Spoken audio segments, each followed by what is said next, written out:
প্রিয় তারেক রহমান ভাই, আপনি তো দেশের বাইরে ছিলেন, আপনি তো জানেন যে সেসব দেশের কি চিকিৎসা ব্যবস্থা, সেসব দেশের কর্মসংস্থান কেমন, সে সম্পর্কে তো আপনার খুব ভালো ধারণা আছে। আমি বারবার বলি যে এগুলো থেকে আপনি লক্ষ্য করেন, নতুন সরকার, আপনাকে ভালোবাসি, আপনি দেশের সরকার হয়েছেন। তো আমার বন্ধু, তার পেটের সমস্যা, গ্যাস্ট্রিকের সমস্যা আর কি, নিয়ে সে সরদি মেডিকেল হসপিটালে গেল, আমার সাথে গেল। তো আমি গেলাম, যাওয়ার পরে ডাক্তার দেখানোর পরে তাকে হচ্ছে টেস্ট দিল। তো তখন আমরা টেস্ট করলাম। তো টেস্ট করে যেটা দেখা গেল যে তার একটা কিডনিতে পাথর।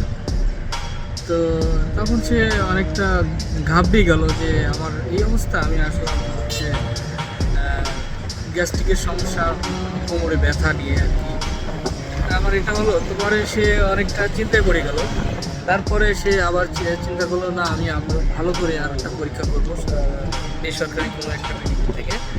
তারপরে সেখান থেকে টেস্ট করে তার দেখা গেল 2 কিডনিতেই পাথর। এখন দেখেন, সরদি মেডিকেল হসপিটাল থেকে যে ওকে আলট্রাসোনোগ্রাম করা হলো, সেখানে একটা কিডনিতে পাথর দেখা গেল, আর আরেকটা কিডনিতে সেটা ধরা পড়লো না। তাহলে কেমন এটা? পরে প্রাইভেট মেডিকেল থেকে একটা টেস্ট করিয়ে এসে দেখলো 2টা কিডনিতেই তার পাথর হয়েছে। তো দেশের চিকিৎসা ব্যবস্থা কেমন? সরকারি হসপিটালে আসলেই খুব একটা ভালো কাজ হয় না।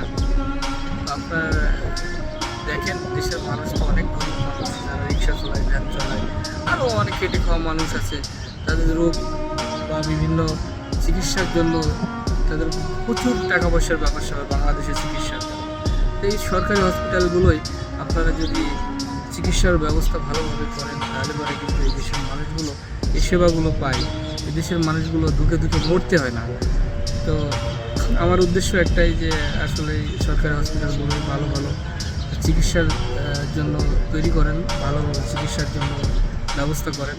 এটা দেশের মানুষ একটু শান্তি পাবে। দেশে তো অনেক গরিব মানুষ, কর্মসংস্থান নাই।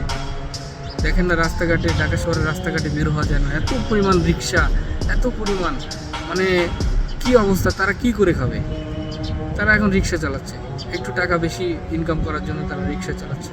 আর এইসব রিক্সা চালাক, মানে দেশের কর্মসংস্থান বৃদ্ধি হলে বা ভালো কর্মসংস্থান হলে তখন তো মনে করেন যে এইগুলো কমতো, মানুষ একটু শান্তি পেত। আমার উদ্দেশ্য একটাই যে আপনি দেশের কর্মসংস্থান বাড়ান।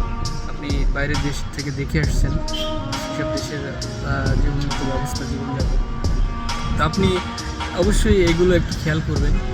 দেশে আপনাকে অবশ্যই দেশের মানুষ ভালোবাসে, নাহলে আপনি ক্ষমতা আসতে পারতেন না। যাক, সরকার গঠন করেছেন, খুবই ভালো। আর বন্ধুরা, ভিডিওটা শেয়ার করে দিও।